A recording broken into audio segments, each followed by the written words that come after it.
Human history is full of great decisions. We went to the moon, invented the wheel, and split the atom. But what happened in France in 1386 takes us to a whole new level.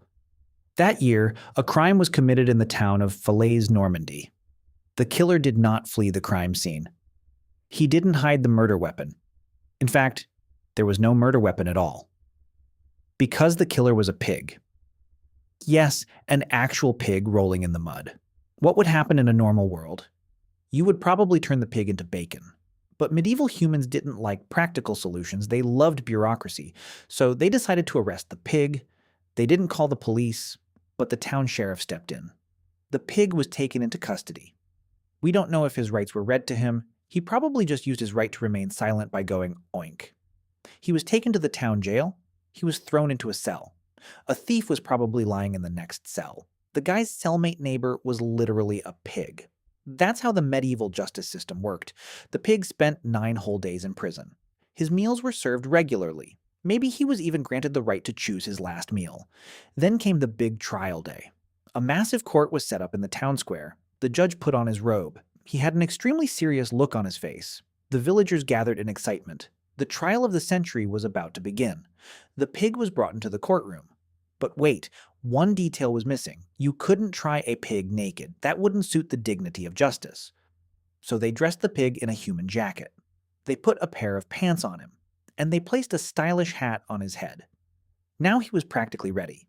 He looked like a fine gentleman, just a bit too pink and with a curly tail. He was placed in the defendant's box. The chief judge slammed his gavel on the table. Silence was restored.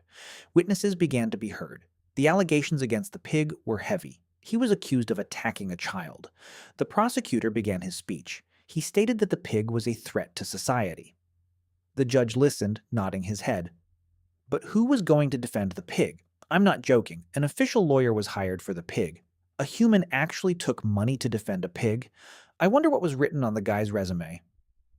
1386, Pig Defense Specialist.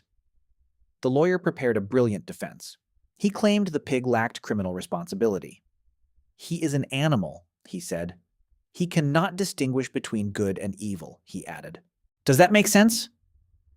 It makes total sense. But common sense wasn't on sale in the Middle Ages. The judge listened to the lawyer.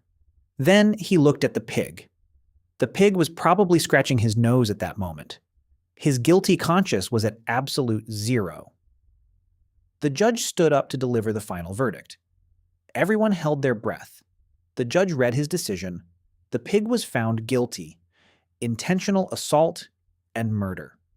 The punishment was quite severe.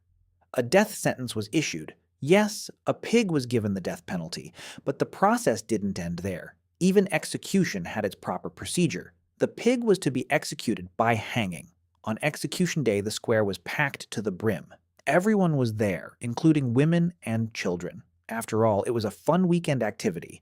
A giant gallows was built in the square. The executioner put on his black mask. A pig was standing right in front of him. The executioner probably questioned his entire career choices. He might have asked, "Where did I go wrong in life?" The pig was brought up to the execution platform. His jacket was still on him. His hat was perhaps slightly crooked. The noose was placed around his neck. And the execution took place. The townsfolk took a deep breath of relief.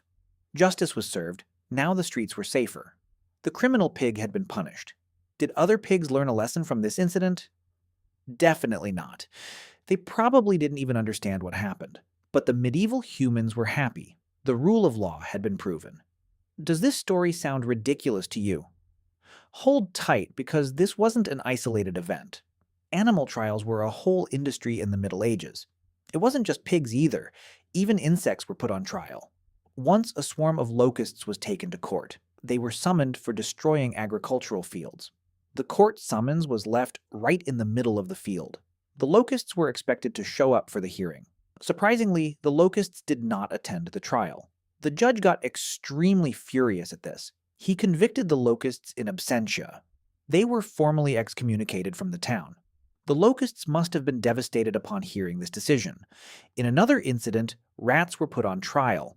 They had invaded the barley fields. Their lawyer gave a brilliant defense argument. He explained the reason why the rats couldn't make it to court. "The street cats are threatening my clients on their way here," he said. The judge found this defense totally reasonable. The hearing was adjourned. Truly a magnificent justice system. So why were they doing this? Had people completely lost their minds back then? Actually, they had their own logic. They believed there was an order to the universe. God's order encompassed everything: humans, animals, and even bugs. If there was a rule, everyone had to obey it.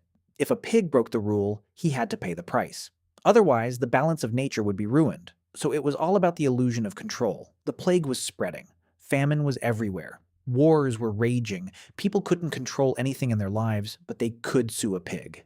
And that gave them a sense of power. They were saying, look, we're still the boss here.